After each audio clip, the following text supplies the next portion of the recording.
Upang huwag siyang lumabas na kahiyahiya, nagtanong pa ang dalubhasa. Sino naman ang aking kapwa? Sumagot si Jesus. May isang taong naglalakbay buhat sa Jerusalem papuntang Jericho. Hinarang siya ng mga tulisan. Kinuha pati damit sa katawan, binugbog at iniwang halos patay na. Nagkataong dumaan doon ang isang paring Hudyo. Nang makita ang taong nakahantusay, lumihis siya at nagpatuloy sa kanyang paglakad. Dumaan din ang isang Levita.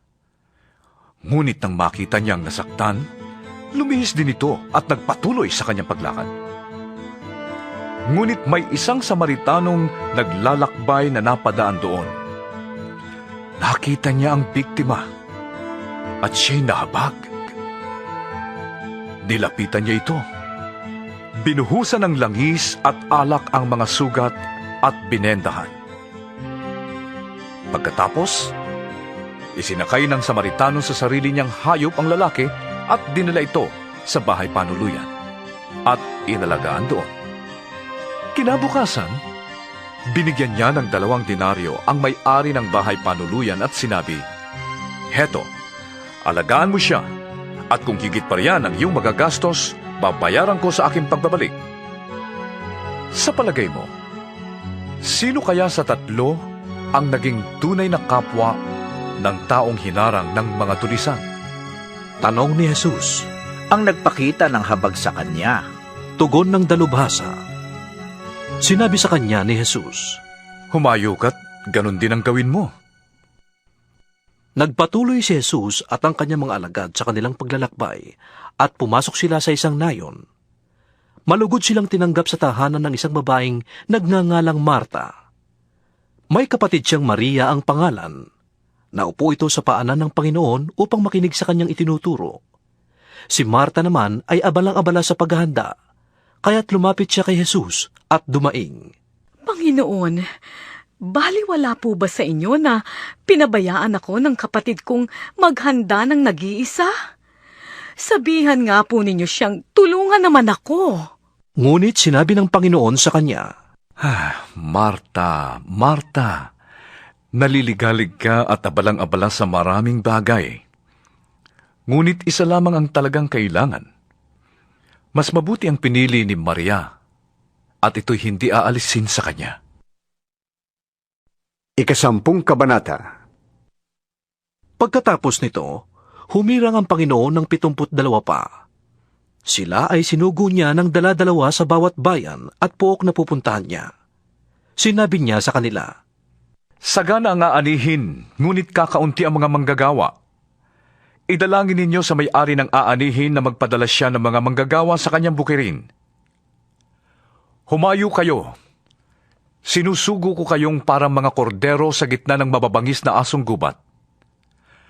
Huwag kayong magdala ng lalagyan ng pera, supot o sandalyas. Huwag na kayong makikipagbatian kanino man sa daan. Pagpasok ninyo sa alinmang bahay, sabihin muna ninyo, maghari nawa ang kapayapaan sa bahay na ito. Kung maibigin sa kapayapaan ang nakatira roon, tatanggapin nila ang kapayapaan ninyo. Ngunit kung hindi, babalik sa inyo ang inyong kapayapaan. Makituloy kayo sa bahay na yan at huwag kayong magpapalipat-lipat ng tinutuluyan. Kainin ninyo at inumin ang anumang ihain sa inyo, sapagkat ang manggagawa ay may karapatang tumanggap ng upa. Kapag tinanggap kayo sa alinmang bayan, kainin ninyo ang anumang ihain sa inyo. Pagalingin ninyo ang mga may sakit doon at sabihin sa mga taga roon, malapit na sa inyo ang paghahari ng Diyos. Ngunit kung hindi kayo tanggapin sa isang bayan, pumunta kayo sa mga lansangan nito at sabihin, pati ang alikabok ng inyong bayan na dumikit sa aming mga paa ay ipinapagpag namin bilang babala sa inyo. Ngunit pakatandaan ninyo, na ipagkaloob na sa inyo ang pagkakataong mapagharian kayo ng Diyos. Sinasabi ko sa inyo, sa araw ng paghuhukom, ay mas mabigat ang parusang igagawad sa mga taga roon kaysa parusang dinanas ng mga taga Sodoma. Kawawa ka, Corazin! Kawawa ka, Betsaida! Sapagkat kung sa Tiro at Sidon ginawa ang mga himalang ginawa sa inyo, sana'y malao na silang nagdaramit ng sako at nauupo sa abo upang patunayang sila'y nagsisisi. Sa araw ng paghuhukom, higit na mabigat ang kaparusahan ninyo kaysa kaparusahan sa mga taga-Tiro at taga-Sidon. At ikaw, Capernaum, ibig mo bang mataas hanggang sa langit? Iuhulog ka sa Hades. Ang nakikinig sa inyo ay sa akin nakikinig. Ang nagtatakwil sa inyo ay nagtatakwil sa akin.